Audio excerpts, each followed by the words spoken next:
ஸ்ரீமத்யே கோதாயை நமஹ. ஸ்ரீமதே நிகமாந்த மகாதேசிகாய நமஹ. எம்பெருமானுடையதான அந்த பெருமைகளை எல்லாம் ஸ்தோத்திரம் பண்ணின இவர்கள் எம்பெருமானுடையதான அந்த நீர்மையை பற்றி பேசுகிறார்கள்.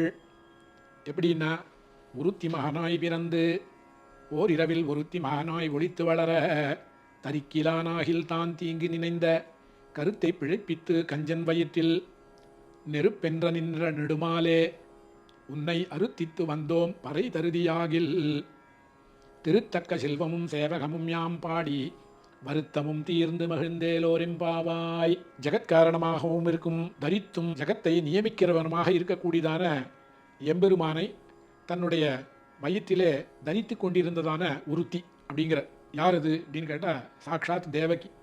அதனாலே ஒருத்தி ஒருத்தினாக்க ஒப்பற்றவள்னு அர்த்தம். யாரோ ஒருத்தி இல்லை, ஒப்பற்றவள். அவளுக்கு சமமாக இருக்கக்கூடியவர்கள் யாருமே இல்லை. அப்படிப்பட்டதான ஒருத்தி மகனாய் பிறந்து அப்படிங்கிறார். இப்போ நிருசிம்மாவதாரம்னு எடுத்துட்டோம்னாக்க கம்பத்திலேருந்து வர நிருசிம்மாவதாரத்தில். அதே போல் கஜேந்திரனுக்கு அனுகிரகம் பண்ணுறதுக்கு, பிரகலாதனுக்கு அனுகிரகம் பண்ணுறதுக்கு கம்பத்திலிருந்து நரசிம்மனாக அவதாரம் பண்ணார். கஜேந்திர ஆழ்வானான அந்த யானைக்கு அனுகிரகம் பண்ணுறதுக்காக எம்பெருமான் ஸ்ரீவைகுண்டத்திலிருந்து நேர வரார். அப்படி இல்லாமல் தேவகியுடைய வயிற்றிலே கர்ப்பவாசம் தரித்து கர்ப்பவாசம் இருந்து எம்பெருமான் அவளுக்கு புத்திரனாக அவதாரம் பண்ணுகிறான். ஜீவத்தோஹோ வாக்கியகரணாத்து அப்படிங்கிறது வாக்கியம். இருக்கிற காலத்திலே தாய் தந்தையர்களுடைய சொல்லை கேட்டு நடக்க வேண்டும். அதான் ஒருத்தனுடைய ஒரு புத்திரன் அப்படின்னாக்கா அவனுக்கு என்ன பொறுப்பு அப்படின்னா என்ன வேலை அப்படின்னாக்க, தாய் தந்தையர்கள் ஜீவித காலத்திலே இருக்கச்சே அவாக சொல்கிறத நாம் கேட்கணும் அப்படிங்கிறது. அந்த மாதிரி இங்கே பெருமாள் குழந்தையாக பிறந்த உடனே இவர்கள் என்ன, தேவகியும் வசுதேவரும் என்ன பண்ணுறா, அப்பா உன்னுடைய சங்கு சக்கரத்தெல்லாம் மறைச்சிக்கோ, ஏன்னாக்க இதோட பிறந்தையானாக்கா எல்லாருக்கும் தெரிஞ்சு உன்னை கொல்றதுக்கு வந்துடுவான். 2 காரணம், ஒன்று அதை மறைச்சிக்கோ. உடனே மறைச்சுட்டான் பெருமாள். சங்கு சக்கரத்தோட பிறகுற இவர்கள் சொன்ன உடனே தன்னுடையதான அந்த அவயவங்களை எல்லாம் மறைச்சிக்கிறார் பெருமாள். ஜீவத்தோர் வாக்கியகரணாத்து, உன்னை கொண்டு கோகுலத்தில் விட்டுட்டு போகிறோம், அங்கே தான் நீ வளர போகிற. ஏன்னா இவனுடைய இம்சை தாழ முடியல, எந்த க்ஷணத்துலையும் அவன் வரலாம். குழந்தை பிறந்து அழற சத்தம் கேட்ட உடனே அவன் காவலர்களை விட்டு அந்த குழந்தையெல்லாம் இதுக்கு முன்னால் உனக்கு முன்னால் துக்கச் சுடலையை சூழ்ந்து கிடந்து வலையை எறப்பறித்து புக்கினில் புக்குன்னை கண்டு கொண்டேன் இனி போக விடுவதுண்டே. மக்கள் அருவரை கல்லிடை மோத இழந்தவள் தன் வயிற்றில் சிக்கென வந்து பிறந்து நின்றாய் அப்படிங்கிற ஆண்டாளுடைய திருத்தகப்பனாரான பெரியாழ்வார். மக்கள் அருவரை கல்லிடை மோத, இதுக்கு முன்னால் பிறந்த 6 குழந்தைகளையும் இது மாதிரியே கொலை பண்ணிவிட்டான் அவன். என்ன ஆபத்து 8ஆம் குழந்தைன்னு தெரிஞ்சாலும் கூட முன்னால் பிறந்த 6வது குழந்தையை 6 குழந்தைகளை கொண்டுட்டான். அதனால் உன்னை இங்கே வச்சுருக்கிறதுல பிரயோஜனம் இல்லை. உன்னுடையதான அந்த வார்த்தைக்கோசரமே நாங்கள் என்ன பண்ணுறோம், நீ வந்து நாங்கள் சொல்கிற பிரகாரம் கேளு, உன்னை கொண்டு கோகுலத்தை விட்டுறோம். அங்கே வளர்ந்து ஒருத்தி மகனாய் பிறந்தேர். என்ன ஆச்சுன்னா, ஒரே க்ஷணத்தில் ஓர் இரவில் ஒருத்தி மகனாய் ஒளித்து வளர, வேறு வழி இல்லாத உன்னை கொண்டு போய் அங்கே ஒளித்து வளரும்படியாக நாங்கள் செய்து விட்டோம். பெருமாளிடத்திலே என்ன ஆறுதுன்னு கேட்டாக்க, நம்மளுடைய பிறவி இருக்குதோ இல்லையோ, அது என்ன பண்ணுறதுனாக்க எம்பெருமானிடத்திலே நம்ம விலக்கியே வைக்கிறது. அப்புறம் என்ன பண்ணுறதுன்னா, அவனுடைய பிறவி என்ன பண்ணுறதுன்னா நம்மளை அவனிடத்துல சேர்விக்க வைக்கிறது. நம்ம பிறவி எம்பெருமானிடத்துல நம்மளையெல்லாம் விலக்கி வைக்கிறது. எம்பெருமானுடையதான அவதாரம், பிறவின் அவதாரம். நீங்கள் அவதாரங்கள் என்ன பண்ணுறதுன்னா நம்மளை அவனிடத்துல ஈடுபட செய்து அவனிடத்திலே சேர்ப்பிக்கிறது. அதுதான் இங்கே சொல்கிறேன். ஒருத்தி மகனாய் பிறந்து ஓதிரவில் ஒருத்தி மகனாய் ஒளித்து வளர, இப்படி வளர்ந்துருக்கிற காலத்தில் தரிக்கிலானாகில் தான் தீங்கி நினைந்த, இதை கண்டு பொறுக்காதவன் யார் அப்படின்னா கம்சன். கஞ்சன்னு சொல்கிறா தமிழில் சொல்லணும்னு. கம்சன்ற சம்ஸ்கிருத பதமானபடினாலே கஞ்சன் அப்படின்ற அந்த தமிழ் பதத்தை இந்த இடத்துல ஆண்டாள் உபயோகப்படுத்துகிறான் இல்லையா. தரிக்கிலானாகில் தான் தீங்கு நினைந்த, தான் தீங்கு நினைந்தன்னா எப்படிப்பட்டதான இம்சையை வந்து கோகுலத்தில் கொண்டு போய் விட்ட பிற்பாடும் கூட எத்தனை விதமான இம்சைகளை இந்த குழந்தைகளுக்கு, இந்த கண்ணனுக்கு அவன் கொடுத்தான் இல்லையா. எத்தனை அசுரர்களை ஏவினான் பெருமாளை போய் கொலை பண்ணும்படியாக. ஏன் அப்படின்னா அவருக்கு தாபம் முடியல, அவனால் தாங்க முடியல. எம்பெருமான் பிறந்ததுக்கப்புறம் அதுவும் அந்த மாயை வந்து ஆதியஞ்சோதியுரு அங்கே வை திங்கி பிறந்தேன்னு மாயை பிறந்ததோ இல்லையோ, அது வந்து இவன் 8வது குழந்தைன்னு நினச்சி அதை வெட்ட போகிறான். அந்த வானத்தில் போய் உன்னை கொல்ல வேண்டிய குழந்தை அங்கே வளருதுன்னு சொல்லிடுத்து, கோகுலத்தில் வளர்ந்துன்னு இருக்குன்னு சொல்லிடுத்து. சொன்ன மாத்திரத்திலே இவனுக்கு தணிக்க முடியல, தாங்கிக்க முடியல. அவ்வளவு பொறாமை, அவ்வளவு தீ அவனுடைய வயிற்றிலே எரியுது. எப்படின்னா, இது எப்படி இருக்குதுன்னா, தரிக்கிலானாகில் தான் தீங்கி நினைந்த கருத்தை பிழைப்பித்து, அவனுடைய கருத்தை ஒழித்து, நெருப்பென்ற நின்ற நெடுமாலே, கஞ்சன் வயிற்றில் நெருப்பென்ற நின்ற நெடுமாலே அப்படின்ற தீ இருக்குது பாருங்கள் வயத்தில். எல்லாருக்குமே வந்து வயத்தில் வந்து ஜாட்டராகினின்னு பேர் இருக்குது அந்த அக்னிக்கு எல்லாரும். அதனால தான் அதை கொண்டு தான் அந்த நாம் உண்ணக்கூடிய உணவெல்லாம் வந்து செரிமானம் எப்படி ஆகுது. நல்லா ஒரு ஈரமான வஸ்திரத்தை போட்டுக்கோங்க, ஒரு 1 ஹவர் கழித்து தொட்டு பாருங்கள் அந்த வஸ்திரத்தை, எல்லாம் வந்து வளர்ந்து போயிருக்கும். ஈரவஸ்திரமே உலர்ந்து போயிருக்கும். நம்மளுடைய உடம்புல எப்போ ஏற்கனவே அந்த ஹீட் எங்கேருந்து வருதுன்னா வயிற்றிலிருந்து வருது. இது சாதாரணமான சிருஷ்டியில். ஆனால் இதுவே பொறாமையாக ஆயிடுச்சு அப்படின்னாக்க, ஒருத்தரை பார்த்து அசூய பொறாமப்படுறோம் அப்படின்னாக்க இன்னும் ஜாஸ்தியாக இருக்கும் பாருங்க. அந்த மாதிரி கஞ்சன் வயிற்றில் நெருப்பென்ன நின்ற நெடுமாலே, சதா சர்வகாலமும் அவன் எம்பெருமான கொல்லணுன்ற நினைப்போடையே இருக்கிறவனுடைய வயிற்றில் பெருமாள் எப்படி இருக்கார் அப்படின்னா நெருப்பு போல இருக்கு. நெருப்பு அப்படியே நெருப்பு இருந்தால் அப்படின்னு வயரெல்லாம் எரியும் பாருங்க. அந்த மாதிரி எரியுது அவனுக்கு ஒரே. அப்படி நெருப்பென்ன நின்ற நெடுமாலே உன்னை அறுத்தித்து வந்தோம் அப்படிங்கிற ஓரிரவில் ஒருத்தி மகனாய் ஒழித்து வளர. யசோதையுடைய அந்த இல்லத்திலே ஒரு குமாரனாக இவர் அங்கே போய் ஒழித்து வளர்ற.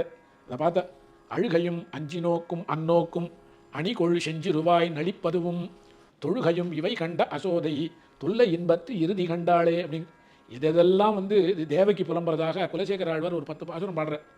ஒன்று சொல்லச்சே ஆலை நீள் கரும்பன்ன வந்தாலோ அம்பு எத்தடங் கண்ணினந்தாலோ வேலை நீர் நிறத்தன்ன வந்தாலோ வேழப்போதகம் அன்ன வந்தாலோ ஏலவார் குழல் என் மகந்தாலோ என்றென்று உன்னை என் வாயிடை நிறைய தாலொலித்திடும் திருவினையில்லா தாயரில் கடையாய் இனதாயே அப்படிங்கிற தேவகி.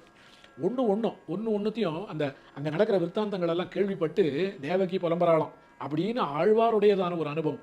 அப்படி ஒரு பாசுரத்திலேயும் தொல்லையின் தொழுகையும் இவை கண்ட அசோதை தொல்லை இன்பத்து இறுதி கண்டாலே. குழந்தை அழறது அப்படின்னாக்க எல்லா குழந்தையும் அழறாப்புல இவர் அழறாருன்னா கிடையாது. நான் அழுகையும் அஞ்சி நோக்கும் அந்நோக்கும்.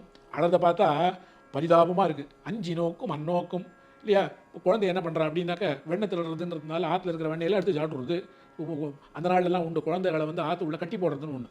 இடுப்பில் கயத்தை வச்சு ஒரு கம்பம் இருந்தால் அதில் கட்டி விட்ருவா குழந்தை. ஏன்னா ஆற்று காரியங்கள்லாம் வீட்டில் இருக்கிற காரியங்களெல்லாம் பார்க்குற வரைக்கும் டிஸ்டர்ப் பண்ணக்கூடாதுன்னு. அந்த மாதிரியே யசோதை பண்ணுறா. ஆனால் இவர் என்ன பண்ணுறாருன்னா கட்டின உடனே அழறேர் கண்ணினும் சிறுத்தாம்பினால் கட்டுண்ண பண்ணிய பெருமாயன்கிற பாருங்க. கட்ட முடியுமா என்ன பெருமாள் அப்படின்னாக்க எடுத்துன்னு வரா. ஒவ்வொரு கயத்தையும் எடுத்துன்னு வந்து சின்னதாக இருக்குது. அவ்வளோ அளந்து பார்த்துட்டு தான் எடுத்துன்னு வரா. ஆனால் மெம்பெருமான கட்ட வரைச்சே சின்னதாக இருக்குது. என்னடா அதுன்னு இவளுக்கே ஒன்றும் புரியல. அப்பா கண்ணா உன்னை கட்ட முடியாது இருக்கேன்னு மனசில் நினச்சின்றாலாம். பெருமாள் அதை நினச்சிட்டு இறங்கி கட்டுண்ண பண்ணி, கட்டப்பட்ட பெருமாள் கட்டு உண்ண பண்ணிய பெருமாயன் அப்படிங்கிறார் ஆழ்வார். இப்போ என்ன ஆகுதுன்னா போனால் போட்டோம் அப்படின்ட்டு பெருமாள் தன்னை கட்டும்படியாக எம்பெருமான் பண்ணி கொண்டானான். அந்த மாதிரி கட்டி விட்டா. கட்டினா என்ன ஆகுதுன்னா அழுகையும் அஞ்சி நோக்கும் அந்நோக்கும். அழறது குழந்தை கட்டி விட்டாலே அழறது.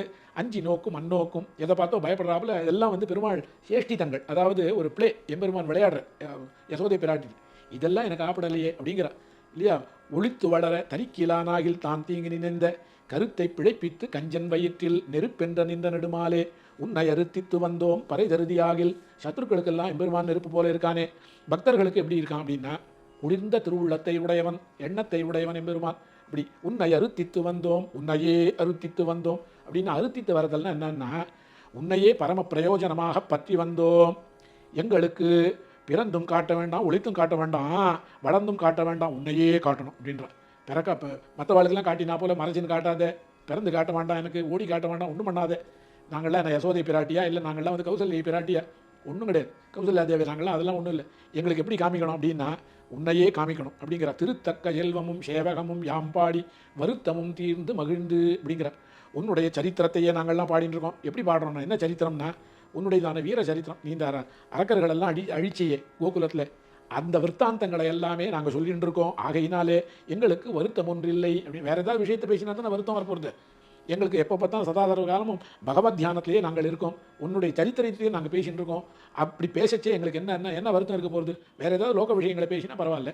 பகவத் அனுபவமே எங்களிடத்திலே இருக்கும்படியாக நீ பண்ணி வச்சதுனாலே எங்களுக்கு வருத்தம் ஒன்றுமில்லை, மகிழ்ந்தே வந்தோம், சந்தோஷத்துடனே தான் நாங்கள் வந்தோம் அப்படின்னா. அது மாதிரி கம்சனை நிரசனம் பண்ணது போல எங்கள் பாபத்தை போக்கி உன்னுடைய அனுபவ ஜனித பிரீத்திகாரித கைங்கரியத்தை எங்களுக்கு கொடுத்தருள வேணும்.